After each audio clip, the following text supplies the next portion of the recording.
This is Find Your Dream Job, the podcast that helps you get hired, have the career you want, and make a difference in life. I'm your host, Mac Pritchard. I'm also the founder of Mac's List. It's a job board in the Pacific Northwest that helps you find a fulfilling career. Every Wednesday, I talk to a different expert about the tools you need to get the work you want. Find Your Dream Job is brought to you by Top Resume. Top Resume has helped more than 400,000 professionals land more interviews and get hired faster. Get a free review of your resume today. Go to maxlist.org/topresume. You will often have to make career choices where you lack experience or knowledge. You can make these decisions by trial and error, or, says today's guest, you can turn to a group of trusted advisors. Nii Ato Bentsi-Enchill is here to talk about why you need your own career advisory board. Nii Ato is a holistic career coach for professionals of color and allies. He earned his bachelor's degree in psychology from Hamilton College and master's degrees in psychological counseling from Columbia University. He joins us from East Orange, New Jersey. Well, let's jump right into it, Nii Ato. Let's start with the basics. What is a career advisory board? Sure. I would say that an advisory board is a support system at the end of the day, a collection of individuals who you have a good relationship with, that you trust to provide you helpful advice and guidance, and with the specific focus of supporting you with your career development and advancement. Is this a formal group that gets together in a downtown hotel conference room, or is it more informal than that? Definitely a bit more informal, especially nowadays during the COVID world. Like getting people in person is a little bit more tricky. But putting COVID aside, I would say that this is a bit more of an informal group. I don't see the need to necessarily convene, 4 or 5 people who might comprise your board for a regular monthly or every couple of months meeting. It's more so having access to these individuals that you can reach out to at a cadence that works for both of you regularly or more ad hoc based on what your needs are. And why do you need to do this? How can having a board like this help your career? I think first and foremost, none of us have all the answers to any of the questions we might face as we develop our careers. We don't have all the experiences necessary. We don't have all the data available necessarily at a specific time in order to come to a good, solid, well thought out decision in the face of a specific task or challenge as we progress in our careers. So having a career advisory board is like building your own brain trust. It's like doubling or trebling your brain power, depending on how many people you get on board who can support you in thinking through issues when it relates to optimizing a difficult work environment, whether it comes to trying to advance your career and gain promotion, whether you're trying to think through a transition or how to really level up your career to attain that next level of leadership that you're looking for. Having this advisory board can give you the input, the guidance, and the support that you need to find success in tackling the challenges you will inevitably encounter in your career progression. Is this something it sounds like something that maybe senior executives or high-powered professionals might do, but can this be helpful to anyone, no matter where they are in their career or whatever their occupation? 100%. I would say that no matter your career level, I don't care if you are a senior in college, you just graduated and you're getting into your first career, or you are a CEO with 30 plus years of experience. I think everyone can benefit from having this team of advisors available to you. I was thinking about someone like Kobe Bryant. He's one of the best basketball players who ever lived. May he rest in peace. Michael Jordan, I would say, was part of his career advisory board. And if someone like Kobe can partner with someone like Michael to get advice, how much more the rest of us? And so from that perspective, I think that we can all benefit from having individuals who can speak into our career life, if I can coin that term, and allow them to give us insights and feedback that we wouldn't otherwise have access to if we relied purely on our own resources and our own intellect. Who should you invite to join your board? It's going to certainly look different for different people, but I wrote about 4 sort of main building blocks for your advisory board. First is having someone who I'd call a champion. And this is not my own language. I want to be fair about that. But these are some of the terms that you might have come across. A champion. This is someone who really believes in you and is someone who is going to be taking active role in helping your growth and advancement, might bring up your name in certain rooms in front of certain people and really trying to present you for opportunities. And this ideally someone working within your current company, if it is a place you plan to be for some time. Next, you might need a mentor. And this is someone who would possess a broad set of experiences and knowledge, might be a fair bit older than you potentially, who's able to give you really sage advice, help you to brainstorm, and help you to figure your way through challenging situations. I also think it's really smart to build the people at around your level. So we can call those smart contemporaries. And so these are individuals that might be at a similar career level to you, who are in similar fields or similar positions, who are going to be rising with you. And it's good to have individuals you're progressing with so you can share your struggles in the trenches together as you move ahead. And then finally, I would say you might want a professional role model. This is someone who might be anywhere from 3 to 5 or more years ahead of you in terms of their career stage, and someone who embodies where you'd like to one day be, and is someone you can lean on in terms of helping to navigate that upward trajectory to where you want to go. Now, you mentioned having someone who's in your company and also someone in your profession, but where else do you find these people, Nii Ato? I think you find them in all different parts of your life, to be quite honest. There could be someone that you work out with in a CrossFit group or you work out with at the gym who might be in a completely different field from you, but they're smart, they're trustworthy, and they give good advice. That could be someone you could tap to be on your advisory board. It could be someone who works in a completely different industry from you or related industry, an adjacent one, I should say, that is in a different function, but you would be able to gather insights in terms of how their world works that might apply to how your world works. It comes in all sorts of different shapes and forms. I think it's about having an openness to viewing people as potential resources in this way, and also an intentionality in terms of thinking, I would like to build this board. Who are people in my life that I think would make good candidates to bring into this group? And what kind of expectations should you have for people who agree to help you? I mean, as you said, you're not meeting in a downtown hotel conference room 4 times a year with agendas and action items. But what are you asking them to do? And how often? And what kind of time commitment are they looking at? Sure. I think it can really vary. So I'll give the example of my wife. My wife is a clinical director right now. She's a social worker, and she has maintained contact with a former boss of hers at her last full-time role. And they had a very good relationship when she was her employee.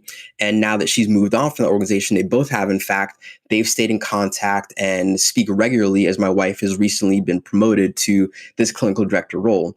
And though the contact has been informal at the start, they're actually in the process of formalizing that relationship, and for her former boss to become more formally her mentor. So they literally have a document that they're going to be outlining their goals, the purpose, the frequency of their meeting. And I just share that example to show how formal it could be should the two parties choose to formalize in that way. I think it also can be a bit more informal. So, for example, using myself, I have a group that's on a WhatsApp thread. We are 4 coaches in total who coach in different areas, but we're all at around similar stages. So we talk through WhatsApp, sharing challenges, sharing issues. We try to meet monthly, but it doesn't always happen. And so we meet when we're able. So that cadence is not as steady, but we're there for each other through WhatsApp when we can't meet on a Zoom on regular cadence. Then addressing the second aspect of what you asked me, I think that what you're asking your advisory board to do is to support you in a few different ways. I think they can help you when it comes to giving you objective feedback about what it is you're going through, or giving you a reality check, if you like, when your head might be not necessarily in the right place or you're misreading a situation. I think an advisory board can give you positive reinforcement. We might not always be getting the messages that we need from the environment that we're in. I think they can also provide you with practical guidance, around your development, your job search, and all of that. And then in the most extreme of cases, they can provide you with problem solving or crisis support, depending on what's going on. And so those are things I think you can ask of your board in terms of ways they can support you. So you know who you want on your board, what you're going to ask them to do. What's the best way to approach someone, Nii Ato? What's your pitch? What do you say to them? I think it's important that when it is appropriate, you ask directly. I'll share a scenario where I was actually turned down, but this is part of the process as well. There's a gentleman who was my supervisor during grad school, during my internship, and we had a solid relationship as, a supervisor and supervisee. And years later, when I was building my practice, I reached out to him to ask if he might be actually, sorry, this is before I started my practice, but I asked him if he would be interested in being my mentor. And so he very kindly turned me down. But this because he didn't have the bandwidth to do so at the time. And he thought that mentoring was a very serious responsibility he wanted to be able to give his all to. And so you can ask very formally, as I did. You might get a yes, you might get a no, but it's important to make the ask. In other cases, it can be something that might evolve a bit more organically, where you build a relationship, you're in steady contact, and it evolves on its own into becoming a mentor-mentee or advisory board type relationship where you regularly check in with this person for insight, for advice, you update them, all of that. And so I think even in that scenario, you could still say, hey, we've been doing this for a while. Can we continue this? I really like how this is going. Can you remain on my advisory board? Can you be part of my advisory board and kind of name what's going on for yourself? I think the pitch really comes down to the relationship. And so I can't prescribe a blanket pitch that everyone can use. I think it's about trusting your instincts and reading the nature of the relationship. And you would see that there is already some built up capital in the relationship. There's a good rapport, there's trust, there is vulnerability and openness. And when you have a few of those as baseline ingredients, I think those are what make for a solid advisory board membership and relationship. And then that can lead to a formal ask or just continuing as is in having that relationship that just formed organically. Terrific. We're going to take a break, Nii Ato. And when we come back, I want to talk about how a career advisory board can help you during a job search. So stay with us. When we return, Nii Ato Bentsi-Enchill will continue to share his advice on why you need your own career advisory board. Smart job seekers ask others for advice. When was the last time you asked someone to look at your resume? Go to maxlist.org/top resume. An expert at Top Resume will review your resume for free. Go to maxlist.org/top resume. Find out what works well on your resume and what doesn't. And you can use the feedback you get to update your resume yourself. Or you can hire Top Resume to do it for you. Go to maxlist.org/top resume. Now, let's get back to the show.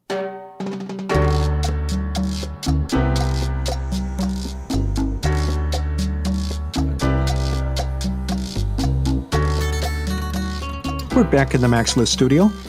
I'm talking with Nii Ato Bentsi-Enchill. He's a holistic career coach for professionals of color and allies.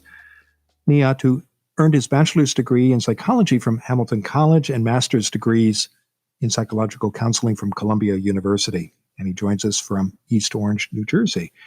Now, before the break, Nii Ato, we were talking about why you need your own career advisory board, who you might recruit, what you might ask them to do, and how to invite them, and sometimes why they say yes, and sometimes why they might say no.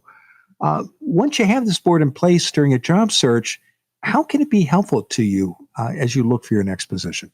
Sure. One of the things that an advisory board can provide that is beneficial both inside and outside of a job search is emotional and psychological support. It's so important to remember that we are human, whether we are at home or whether we're in the workplace, and we're going to have emotional, psychological challenges that we try to progress through our careers, and most certainly in the incredibly challenging, annoying, frustrating, isolating job search process. And so having a career advisory board in this aspect can help you in a number of ways. Number one, with the motivation and the emotional support when it comes to suffering the slings and arrows that are inevitable during a job search. In addition, in other tangible ways that can support you as far as networking is concerned, your advisory board will hopefully know people who might be well placed to assist you as you try to reach into a network into specific companies or make introductions for you with individuals in your field or within your industry that can support you in that process. In addition, they can help you to figure out your positioning. Quite often, job seekers are far too close to their own experience, and it's important to have an external perspective to figure out, well, what is my value? What am I really good at doing? What problems am I incredible at solving? How would you pitch me if you were my agent, for example? These are questions and input you can get from your advisory board that might help you to sharpen your career platform and help you be more incisive as you go out there and speak to people and try to match your candidacy to a company's needs. And then in addition, in the job search, it's important to have people that can help you adjust your tactics and your strategy as you go along, because not everything is going to work all the time and you may run into roadblocks. And being able to do a post-mortem of a particular, conversation or interaction might be helpful, so you can readjust and do better next time around. And so an advisory board can be really instrumental in assisting you with the different challenges of a job search and helping you to be more effective as you go through. What's the best way to both communicate and work with your career advisory board during a job search? Should you try to get everybody together on a Zoom call? Should you deal with them on a one-on-one basis, depending on their areas of expertise? What have you seen be effective? Sure. I think that, once again, I think it's even just difficult based on people's schedules and all of that to get people all together on one call. In the one scenario I can see that working is maybe if the individuals on your advisory board know each other already, or if you are intentional in maybe trying to connect them. And that might be where you can add value to the people who are on your advisory board by making introductions on their behalf, and might be to other well-placed, senior individuals who are also on your advisory board. And if you can maybe cultivate relationships between all of them or a few of them, that might allow you to convene a call all at once. But outside of that, I think that convening with them one-on-one usually works the best. We have a plethora of options these days with all this tech, at our fingertips to connect, whether it's WhatsApp, like I mentioned, your iPhone, iMessage, FaceTime, Zoom, Slack, Teams, I could go on, and this is not a plug for all these companies, but there's so many ways that you can keep connected with individuals on your advisory board. And I think that it's your job as the advisee or the convener of this board to provide updates as often as possible. I think it's great to get back to your advisors with how the advice they gave you turned out once you took action.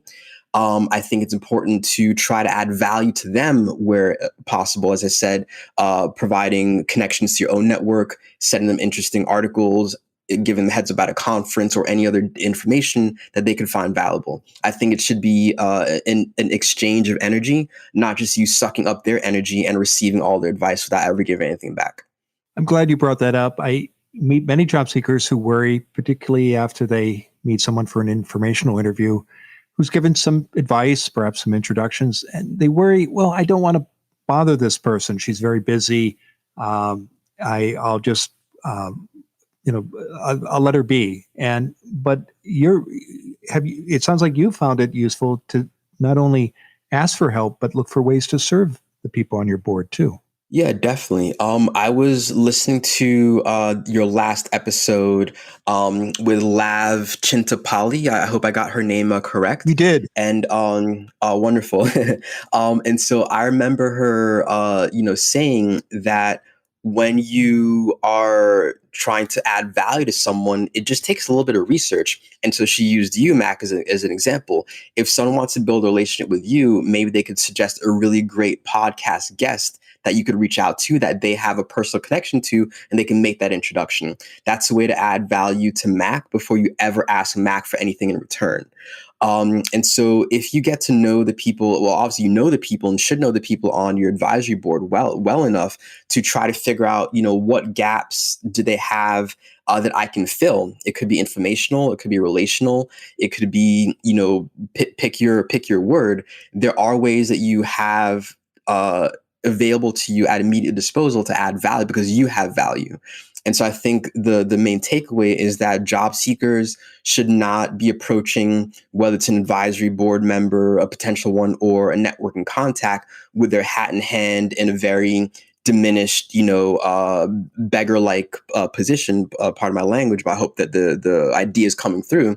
But you have inherent value, and you should take confidence in that and own that as you approach someone, know that you can also be of help to them, and that you're not just someone who's looking to extract, but you're looking to exchange value. So you've gone through your job search, you've gotten an offer, and along the way, the members of your career advisory board have given you advice and coaching and helped with introductions. Now the search is behind you. Do you discontinue your career advisory board, or how do you work with it going forward, Nii Ato? Great question. When I originally wrote this article about, creating your own advisory board, I wasn't even thinking about the job search as a standalone option or context within which to form this board. I was thinking much more broadly and much more long term, and I don't even think I mentioned the job search, quite honestly, in that original article. I really think of the advisory board as something that you can carry from the start to the finish of your career. It's going to evolve over time. Members may come in and come out. There might be some fixed members who are there with you for the long haul.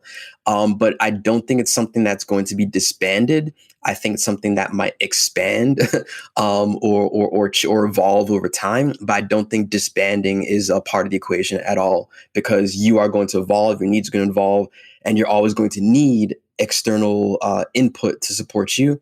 None of us, are an island unto ourselves. And this is why having that external input is so valuable. And I don't know at what point we'd never not need that. And how do you see career advisory boards changing over time in your work with your clients and with others in the field? How does it change over the years? Sure. I'll use myself as an example. I have a few people I'm in contact with who I would call my advisory board. I recently proactively formed. I call it like a resume writing best practices circle. And so I reached out to my partner in crime, Leslie Gar. We do our monthly LinkedIn Live together behind hiring. And also a recent guest, Tegan Bartos. And I approached them and said, hey guys, we're all resume writers. And, I know that I don't know everything about this craft, and I'd love to get your input, your critiques and feedback on what I'm doing. And I'd love to do the same for you. And so this is me proactively building people, building my advisory board with two people I think can speak into what I'm doing. I can also speak into what they're doing, who at my career level and actually been maybe doing their coaching thing a bit longer than I have. And so at this phase, as I'm only 2 years into my business, having that type of support is really important to me. Maybe a few years down the line, or maybe a year from now, we might no longer need this resume best practice circle, but it might evolve into us just sharing, well, how do we grow our business? How do we market ourselves better? How do we build new products and new services that we can offer to our clients?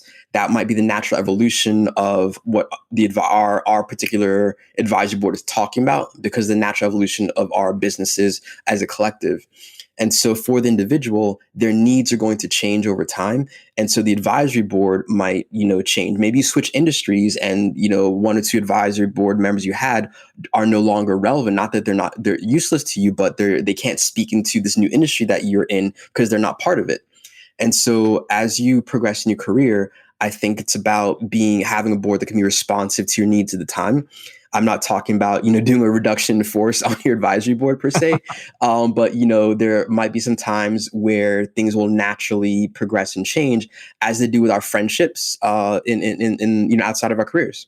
Well, it's been a terrific conversation, Nii Ato. Now, tell us what's next for you. Sure. So in my private practice, you can consider me a job search coach. And so the bread and butter of what I do for my clients is around resume and LinkedIn writing. I offer job search networking strategy as well as interview prep coaching. And those are the core of my offerings that I love to support people in telling their story.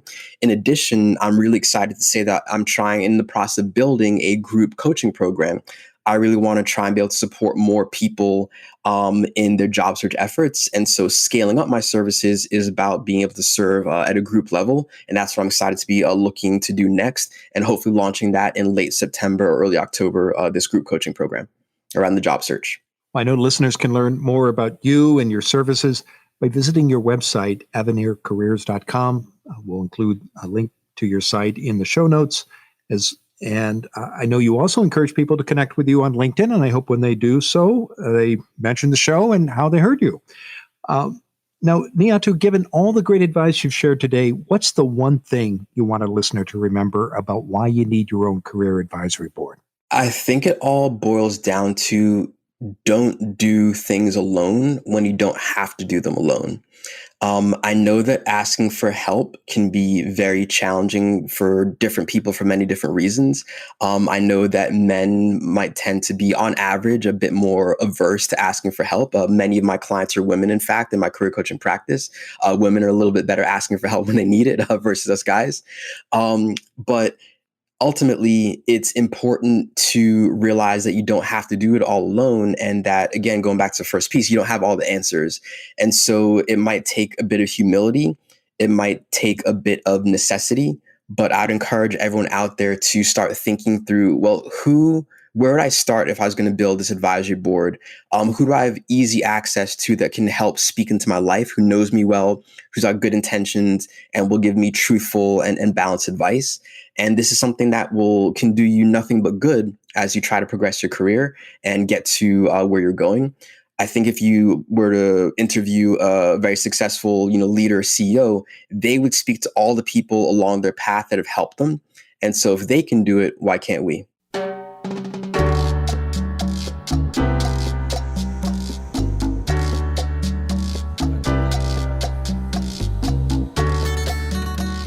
Make sure you never miss an episode of Find Your Dream Job.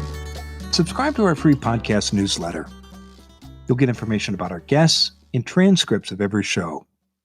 Go to maxlist.org/show notes. Again, that's maxlist.org/show notes. Next week, our guest will be Peter Pascall. He's an author, radio show host, and the founder of Career Makers. Peter says there are basic job search principles that we all need to know. Once you understand them, your job search not only gets easier, it gets you the results you want. Join us next Wednesday when Peter Pascall and I talk about the 10 truths of job transition. Until then, thanks for letting us help you find your dream job. The show is brought to you by MaxList. Susan Thornton Huff schedules our guests. Lisa Kislenberry Anderson writes our social media posts. Our sound engineer is Will Watts. Brian Morrison at Podfly Productions edits the show. Don Mole creates our transcripts, and our music is by Freddie Trujillo. This is Mac Pritchard. See you next week.